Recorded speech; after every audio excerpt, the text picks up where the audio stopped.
व्यासपीठावर उपस्थित सर्व पदाधिकारी बंधू भगिनी, उशीर झाला असल्यामुळे मी तुम्हाला तीनच प्रश्न विचारणार आहे आणि मग माननीय देवेंद्रजी बोलतील। बंधू भगिनींनो, विकसित भारताचा संकल्प मोदीजींनी केला आहे। मोदीजींनी विकसित भारताची गॅरंटी घेतली आहे। मोदीजींनी मागच्या 10 वर्षामध्ये या देशामधला भ्रष्टाचार, अनाचार, दुराचार दूर केला आहे आणि पुढच्या 5 वर्षामध्ये बघा, काल 14 एप्रिल बाबासाहेबांची जयंती होती आणि पुढच्या 5 वर्षामध्ये विकसित देश, विकसित भंडारा, विकसित महाराष्ट्र, विकसित विदर्भ याकरता जो जाहीरनामा द्यावा लागतो पक्षाचा, येणारं सरकार कसं काम करणार आहे, हा जाहीरनामा माननीय मोदीजींनी महामानव डॉक्टर बाबासाहेब आंबेडकरांच्या जयंतीच्या दिवशी या देशाला दिला। या देशाला जाहीरनामा देताना बाबासाहेबांची जयंतीचा दिवस निवडला। आपल्याला हे माहिती आहे, परवा नाना पटोले या ठिकाणी येऊन बोलून गेले, रोज बोलतायत। नानाचा काही विकासाचा पाना चालत नाही, विकासाचं नाना पटोले कधीच बोलत नाही। भंडारा गोंदियाचा विकासाचा कधी मांडत नाही, विदर्भाच्या विकासाचं मांडत नाही। बंधू भगिनींनो, नाना पटोले हे कन्फ्युजनचं राजकारण करून समाजामध्ये वाद लावण्याचा प्रयत्न करतायत आणि म्हणून खऱ्या अर्थानं या नाना पटोलेला आता भंडारातून पडती भुई थोडी झाली आहे। परवा त्यांनी सांगितलं की ओबीसी समाजासाठी काय केलं।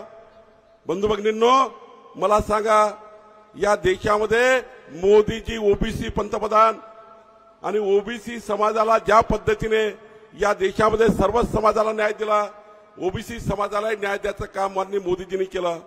मोदीजींनी आपल्या ओबीसी समाजाकरता संवैधानिक दर्जा आपल्या त्या ठिकाणी देण्याचा प्रयत्न केला आणि आपल्या सर्वांना या देशामध्ये सुरक्षित ठेवण्याचा प्रयत्न केला। मी एवढंच सांगेल, आपण सर्वांनी हात वर करून सांगत आहे, ओबीसी समाजाला जे मोदीजींनी दिलाय, मोदीजींनी आपल्या संवैधानिक दर्जा देताना या देशामधले सर्वात जास्त खासदार, सर्वात जास्त आमदार, देशाच्या व्यवस्थेमध्ये प्रत्येक व्यवस्थेमध्ये आपल्या ओबीसी समाजाला सन्मान देण्याचं काम केलं। आणि बंधूंनो, आपल्या सर्वांना या ठिकाणी विकसित भारताच्या संकल्पाला साथ देताना तुम्हा सर्वांना विचारतो आहे, विकसित भारताचा संकल्प कोणी केलाय? जर जोरात सांगा, हात वर करून। 3 मिनिट बोलणारे हात वर करून सांगा। अरे मागचे सर्व, विकसित भारताचा संकल्प कोणी केलाय? ओबीसीला न्याय देण्याचा संकल्प कोणी केलाय? महिलांना न्याय द्यायचा संकल्प कोणी केला? मोदीजींनी केला आहे।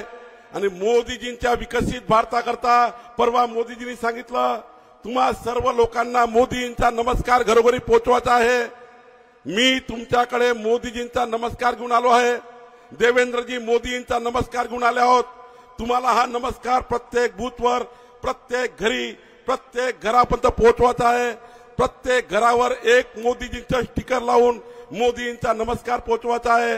आणि पुढच्या 5 वर्षाकरता काल जे मोदीजींनी आपल्या सर्वांना विकसित भारताकरता, सर्व समाजाकरता, भंडाऱ्याकरता, तांदूळ उत्पादक शेतकऱ्यापासून तर या देशातल्या सर्वसामान्य गरीब माणसाकरता मोदीजींनी काल या ठिकाणी जे आपल्याला 5 वर्षाकरता गरीब माणसाला न्याय देण्याकरता, गरीब कल्याणाकरता, मध्यमवर्गीय कल्याणाकरता, देश कल्याणाकरता ज्या ज्या बाबी या ठिकाणी सांगितल्या आहेत, जो आपल्याला जाहीरनामा दिलाय, तो जाहीरनामा घरोघरी घेऊन जाणार आहे का? जरा इकडे सांगा, जाहीरनामा घेऊन घरोघरी जाल का? मोदींचा विकास पोहोचवाल का? तर तुम्ही 19 तारखेला, 17 तारखेला काय आहे? 17 तारखेला काय आहे बंधूंनो? रामनवमी आहे। आणि 17 तारखेला पुन्हा एकदा 22 जानेवारीची आठवण करायची आहे। 22 जानेवारीला काय झालं? काय झालं 22 जानेवारीला? या जगातला सर्वात मोठा दीपोत्सव 22 जानेवारीला तुम्ही बघितला की नाही बघितला? 22 जानेवारी पुन्हा 17 एप्रिलला आपल्याला घरोघरी दीपोत्सव करायचा आहे। करणार का दीपोत्सव? अरे दीपोत्सव करणार का? 17 तारखेला दीपोत्सव करायचा आहे आणि भगवान प्रभू रामचंद्राच्या हातात काय आहे? भगवान प्रभू रामचंद्राच्या हातात काय आहे? भगवान प्रभू रामचंद्राच्या हातात काय आहे? धनुष्यबाणी कोणाचा वध केला होता? रावणाचा केला होता. तुम्हाला 19 तारखेला कमळाची बटन दाबून एवढे कमळ तुमसर विधानसभेत आले पाहिजे. एवढे कमळ निघाले पाहिजे. जेव्हा 4 तारखेला मतमोजणी होईल, जेव्हा 4 तारखेला रमेशजी मतमोजणी होईल, या तुमसर विधानसभेतनं सर्वात जास्त मतं मोदीजींच्या विकसित भारताकरता मिळाले पाहिजे. तुम्ही बघा 4 तारखेचं मतदान होईल, मोदीजी 400 पार केलेले असतील आणि मोदीजी 400 पार करून पुन्हा 5, 6, 7, 8 तारखेला केव्हा तरी जून महिन्यामध्ये प्रधानमंत्री म्हणून शपथ घेतील. 400 पार झालं असेल.